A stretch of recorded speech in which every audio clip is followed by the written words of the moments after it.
একটু একসেপ্ট করেন। ও আচ্ছা আচ্ছা, ঠিক আছে। ও হচ্ছে হচ্ছে হচ্ছে হচ্ছে। জি জি। সে এখনো ব্যাংকে যায়নি, কেন যায়নি? কারণ আমাদের দেশে তারা কি আছে, সে করে কি প্রতি বৃহস্পতিবার ব্যাংকে যায়। যে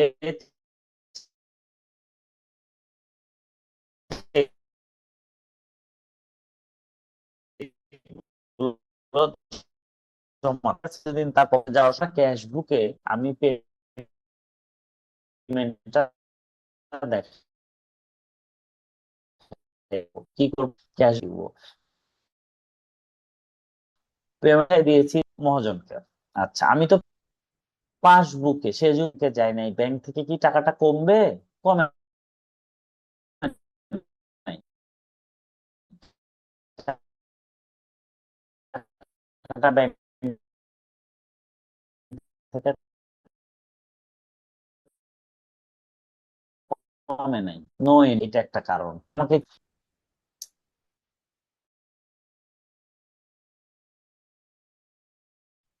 এখন আমাকে তাহলে কি করতে হবে? এখানে দেখাতে হবে এখন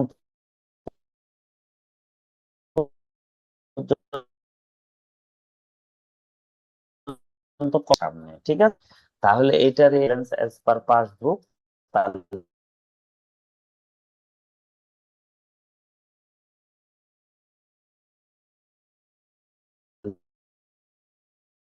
এসে বসবে, কি বসবে আউটিং। আমি আগে খুব, যেটা আপনাদের জানা অনেক জোর,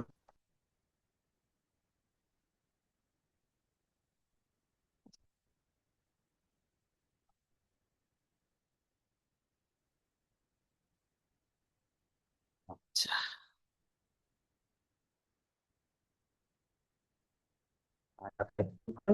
শিখেন, তারপরে আমরা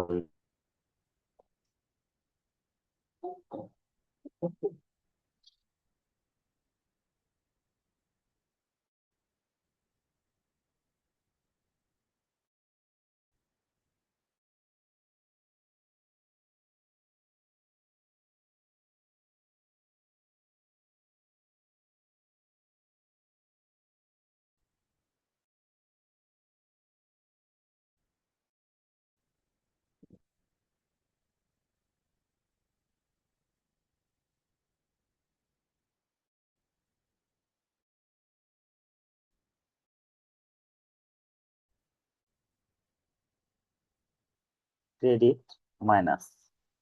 আচ্ছা, ডেবিট প্লাস ক্রেডিট মাইনাস কেন? কারণ হচ্ছে ক্যাশবুকটা আমার অ্যাসেট অ্যাকাউন্ট। কি অ্যাকাউন্ট? Asset account.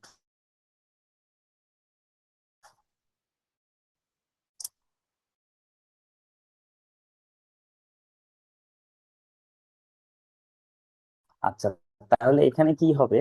এই পাঁচটা আমার হচ্ছে ডেবিট, পাঁচটা হচ্ছে রিসিপ্ট,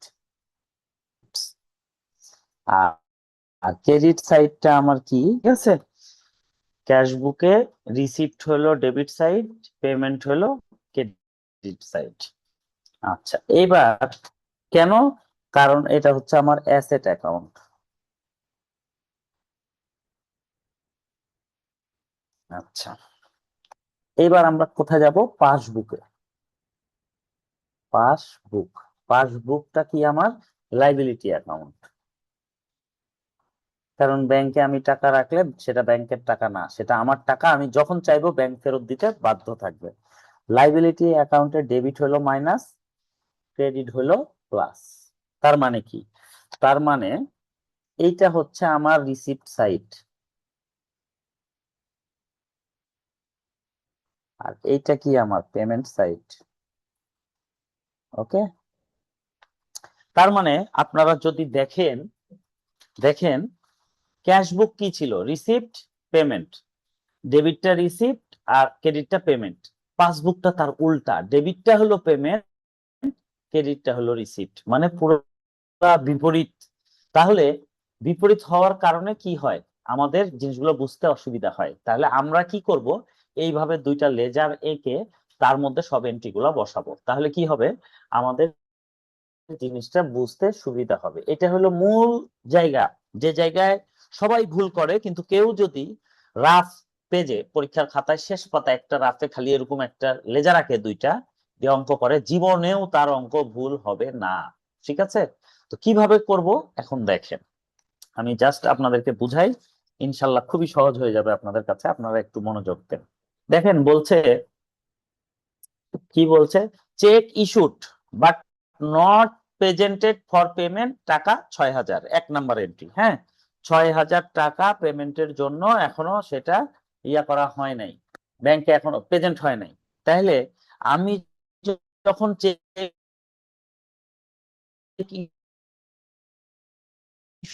ইস্যু করলাম, তার মানে কি আমার বিজনেসে 6,000 টাকা, 6,000 টাকা পেমেন্ট দিয়ে দিয়েছি, মানে আমার কাছে 6,000 টাকা কমে গেছে, কমে গেছে। আমি আমার খাতায় দেখাই দিছি যে আমি পেমেন্ট দিয়ে দিয়েছি চেকে 6,000 টাকা, বাট যাকে দিয়েছি সে চেকটা নিয়ে ব্যাংকে যায় নাই। কেন যায় নাই? আমি রবিবারে দিয়েছি, সে হয়তো বৃহস্পতিবারে সারা বাংলাদেশের আরো অনেক পার্টির চেক পাবে, একবারে বৃহস্পতিবারের দিন যে চেকটা ভাঙাবে। হ্যাঁ, তো ব্যাংকের আমার এটা হলো এন্ট্রিটা কি, পেমেন্টের এন্ট্রি। সবার আগে দেখতে হবে আপনার এন্ট্রিটা পেমেন্ট নাকি রিসিপ্ট। এটা হলো পেমেন্টের এন্ট্রি।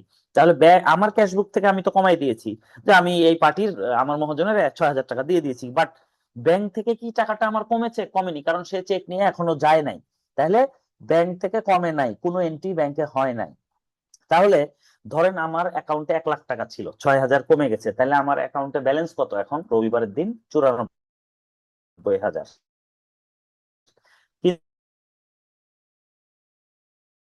কিন্তু আমি এটা তো সে ব্যাংকে নিয়ে যায় নাই। তো যেহেতু সে ব্যাংকে যায় নাই, তার মানে কি, সে রবিবার যায় নাই, কিন্তু বৃহস্পতিবারের মধ্যে তো যাবে, তাই না? তার মানে দেখা যাচ্ছে যে সে 2 দিন 4 দিন 6 দিন পরে তার সুবিধাজনক সময় যাবে, তার মানে ব্যাংক থেকে কমাতে হবে, আমার পেমেন্ট থেকে 6,000 টাকা কমতে হবে। এই জন্য পাসবুকে লেস, লেস থেকে আমরা কি করব, 6,000 টাকা লেস করে দিব। তাইলে আমরা কি করব এখন দেখেন,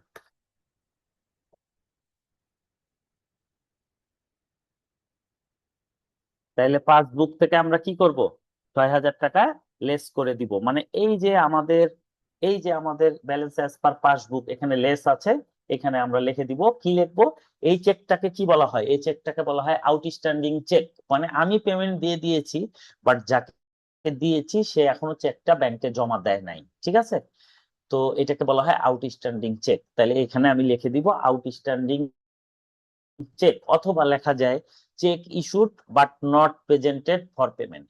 ঠিক আছে, যেটা আপনারা লিখবেন এখানে, যেমন কোশ্চিনে বলেছে যে cheque issued but not presented for payment, এই কথাটাও আপনারা লিখতে পারেন, cheque issued but not present গেল। এবার 2 নাম্বার এন্ট্রিটা দেখেন কি বলছে।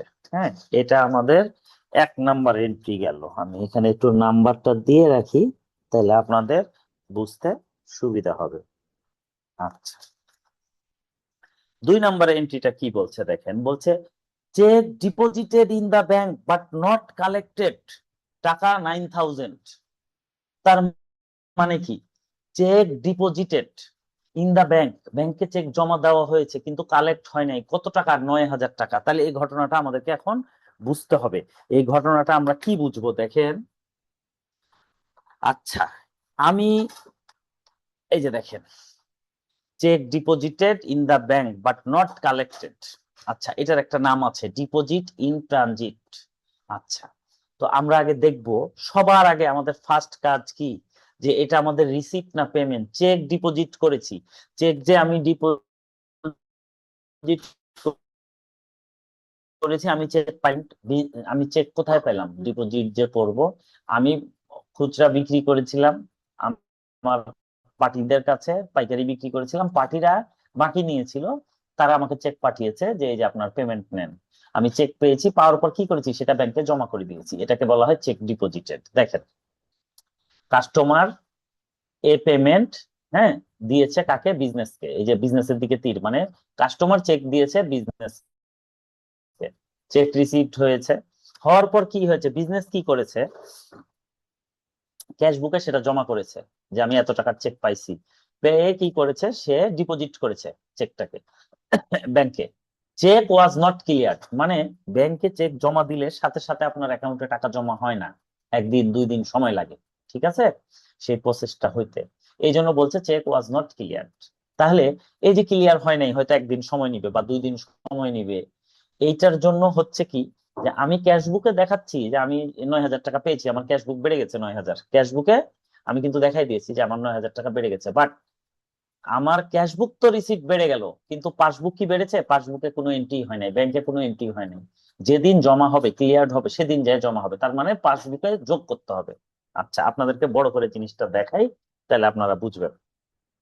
সবার আগে আমি যখন চেক পাইলাম, চেক পাওয়ার পরে আমি কি করব বলেন, আমার খাতায় আমি আগে লিখবো, আমার ক্যাশবুকে, যে আমি একটা চেক পেয়েছি আমার এই পার্টির কাছ থেকে, কত টাকা, 9,000 টাকা। এটা আমি 2 নাম্বার দিলাম, হ্যাঁ, 2 নাম্বার কত, সেই চেকটা তাহলে ব্যাংকে কি হবে, এটা যেহেতু আমার রিসিট, মানে দুই পাশের রিসিটে, এখানে যেমন রিসিটে 9,000 বসলো, এখানকার রিসিটেও যাবে 9,000, কিন্তু 2 নাম্বারে এখানে কোনো এন্ট্রি হয় নাই, কোনো এন্ট্রি হয় নাই, কেন হয় নাই, কারণ ব্যাংক এটা প্রসেস করতে টাইম নিবে। তার মানে কি, তাহলে এই 9,000 তো যোগ হবেই, আজকে হয় নাই, আজকে আমি সানডে, আজকে পাঠিয়েছি, আজকে হয় নাই, মান সোমবারে হবে না, মঙ্গলবারে হবে, মানে ব্যাংক স্টেটমেন্টে এটা কি হবে, যোগ হবে, যোগ হবে। তাইলে আমরা কি করব, পাসবুকের অ্যাডে এটাকে দিব, পাসবুকের অ্যাডে, পাসবুক এখানে অ্যাডে লিখবো যে cheque deposited but not cleared by bank, অথবা লিখবো যে ডিপোজিট ইন ট্রানজিট, ওর যেটা নাম, ঠিক আছে।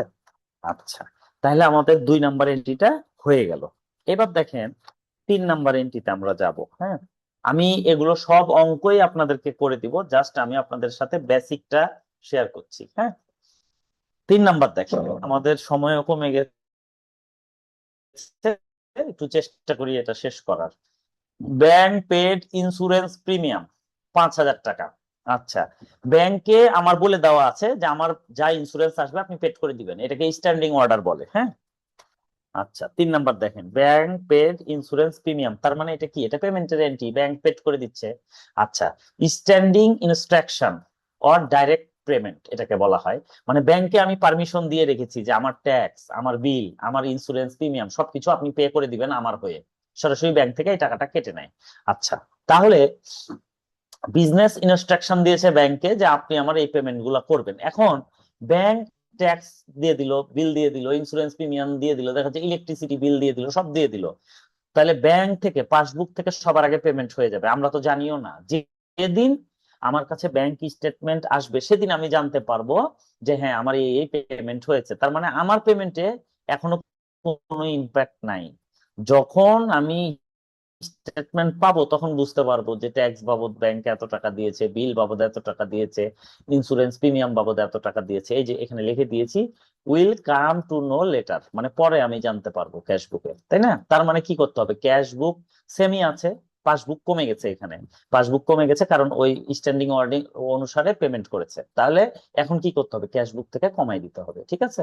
তাহলে আমার ম্যাচ আপ করতে গেলে কি হবে, ক্যাশ বুক ডিক্রিজ হবে, কোন কোনো স্ট্যান্ডিং অর্ডার থাকলে ক্যাশ বুক লেস হবে, কারণ ব্যাংক ডাইরেক্ট পেমেন্ট করে দেয়, যা আমরা পরে জানতে পারি, সব লিখে দিয়েছি আমি, এগুলো পড়লে আপনারা বুঝতে পারবেন ইনশাল্লাহ, কোনো সমস্যা নাই। 3টা জিনিস আপনাকে দেখতে হবে, ফার্স্টে দেখতে হবে এটা পেমেন্ট না রিসিভ, এন্ট্রি করে, যদি পেমেন্ট হয় এখানে মিয়াম, তার মানে কি, মানে এই 3 নাম্বারটা ব্যাংক পেমেন্ট করে দিয়েছে, ব্যাংক করে দিয়েছে পেমেন্ট, বাট আমরা এখনো জানি না, 3 নাম্বারের ক্ষেত্রে আমরা এখনো জানি না। এখন কি করতে হবে, ভবিষ্যতে আমাদেরকে ক্যাশবুক থেকে লেস করে দিতে হবে, যখন আমরা ব্যাংক স্টেটমেন্ট পাবো কি বাবদ কত খরচ করেছে সেটা আমরা পাসবুক ক্যাশবুক থেকে পেমেন্ট করে দিব, এটা আমাদের কাজ। ঠিক আছে, এটা গেল 3 নাম্বার। এখন 4 নাম্বার এন্ট্রিটা কি বলছে দেখেন।